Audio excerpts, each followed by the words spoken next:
Olá, seja bem-vindo a Salmos para uma pandemia, não é? Neste tempo de quarentena que muitos têm ainda que fazer. Nós todos os dias lemos um salmo, meditamos nele e procuramos retirar dele ensino para as nossas vidas.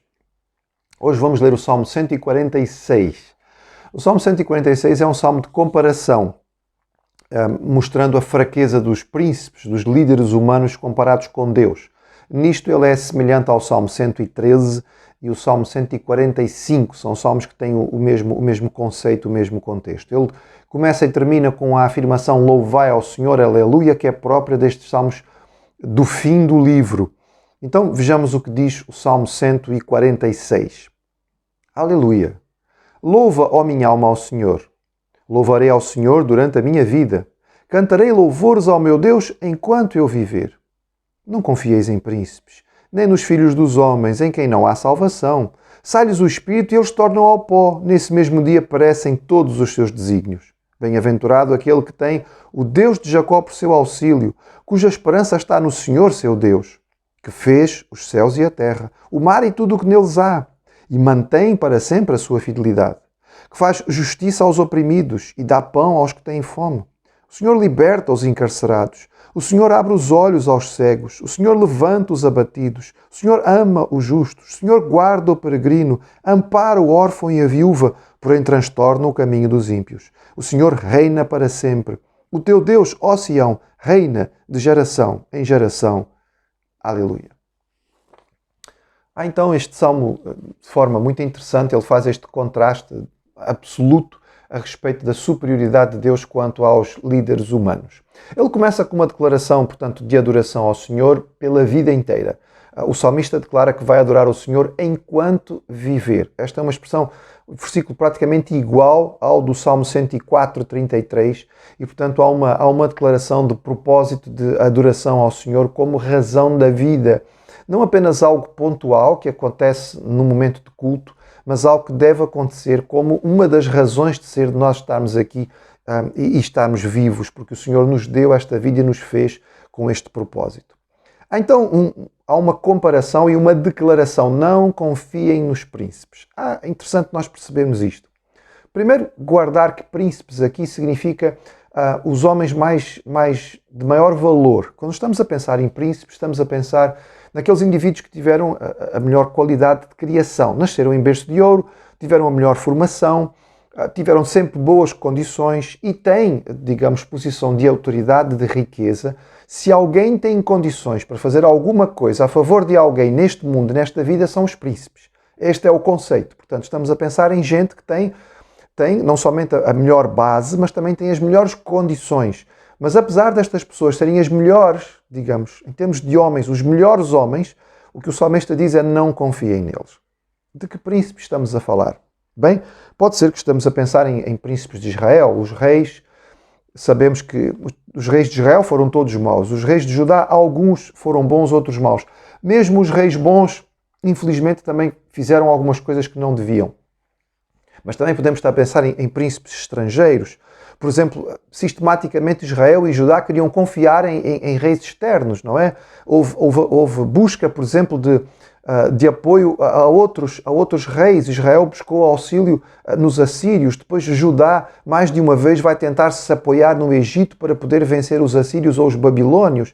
E os profetas vão ter que várias vezes dizer ao povo: não confiem no faraó, não confiem nos príncipes estrangeiros, não é aí que vocês têm que colocar a vossa força, estas pessoas não são significativas. E a expressão dada é: olha, lembrem-se que eles são pó. Estão aqui, parece que têm muita força e de repente morrem.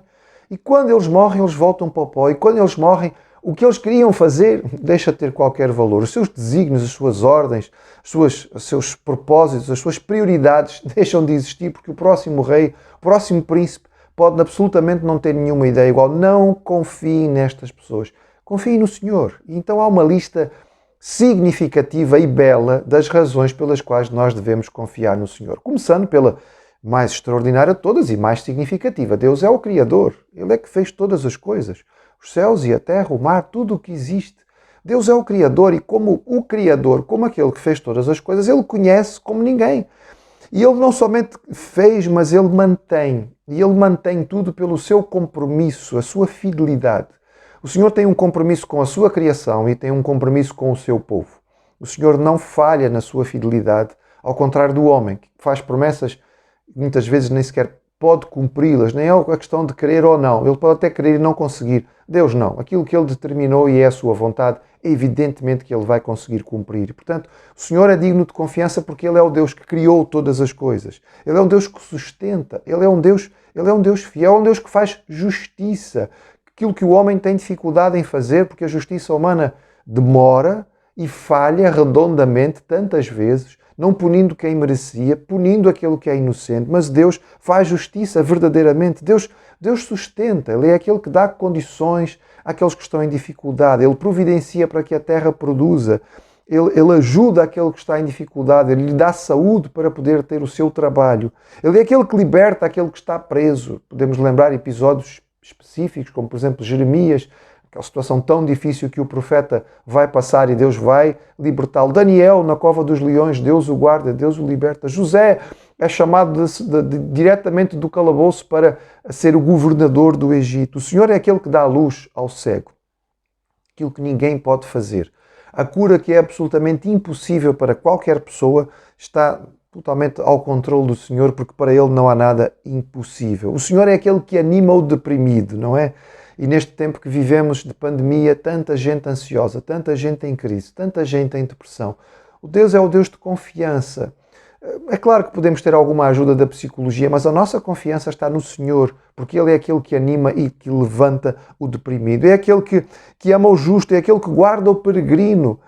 Ao dizer isto, lembremos que Israel era um povo de constante peregrinação. O povo de Israel tinha que se deslocar ao templo ou ao tabernáculo, mas várias vezes por ano. E, portanto, o judeu sistematicamente estava em peregrinação em direção a Jerusalém, por caminhos perigosos, por estradas que eram dominadas muitas vezes por bandidos, por ladrões, e, portanto, o Senhor é aquele que guarda o peregrino. Esta é também uma afirmação muito importante para um povo que tinha que fazer viagens com muita frequência. O Senhor é aquele que ampara o órfão e a viúva, os mais humildes, os mais vulneráveis da comunidade, são aqueles a quem o Senhor devota o seu cuidado especial. E lembramos, porque isto é uma afirmação que vem desde a lei do Senhor e é repetida inúmeras vezes no livro de Salmos, como uma chamada de atenção para a diferença do Deus de Israel. É claro, Ele pune os ímpios, Ele transtorna o ímpio.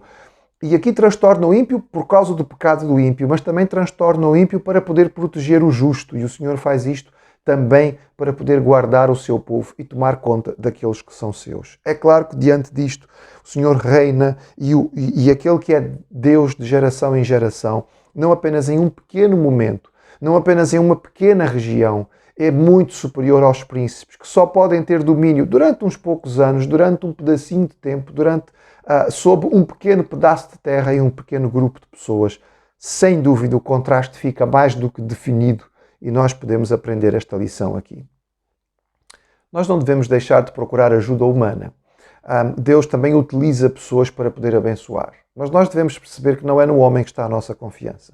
Se vamos buscar alguém para nos ajudar, que seja o entendimento de que esta pessoa é instrumento de Deus para nos auxiliar. E como instrumento do Senhor, então poderá ser bênção para as nossas vidas. De outra maneira, nós estaremos a confiar no homem, e confiar no homem sempre dá errado, porque o homem, na verdade, não é digno de confiança, por mais excelso que ele seja. Pode ser um príncipe, mas não é digno da confiança verdadeira. A nossa confiança está no Senhor. Aquele que cria, aquele que sustenta, aquele que é fiel, aquele que guarda, aquele que ampara, aquele que regenera, aquele que cura, aquele que anima. Este é aquele em quem nós confiamos. Este é o Deus de quem nós temos a certeza absoluta, porque nada pode nos separar do seu amor. O Deus que reina sempre e para sempre, de geração em geração. Este é o Deus em quem nós confiamos.